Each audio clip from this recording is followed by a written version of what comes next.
បាទអញ្ចឹងសម្រាប់កម្មវិធី B4P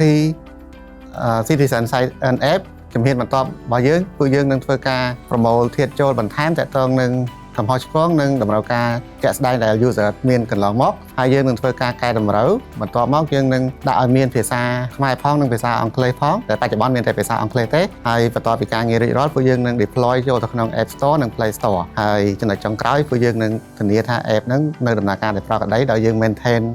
ជាប់ជានិច្ចបាទអរគុណបាទអត្ថប្រយោជន៍នៃកម្មវិធី RUPP B4P Citizen Science ផ្ដល់អត្ថប្រយោជន៍ច្រើនសម្រាប់ទៅលើការសិក្សា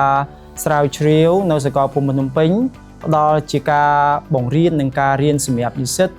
ផ្ដល់ជាការចូលរួមជាសាធារណៈរួមជាមួយនឹងការផ្ដល់ទិន្នន័យកាន់តែប្រសើរសម្រាប់ការរៀបចំផែនការទីក្រុងជាពិសេសសម្រាប់ការអភិវឌ្ឍដោយចីរភាពនៅក្នុងទីក្រុងភ្នំពេញ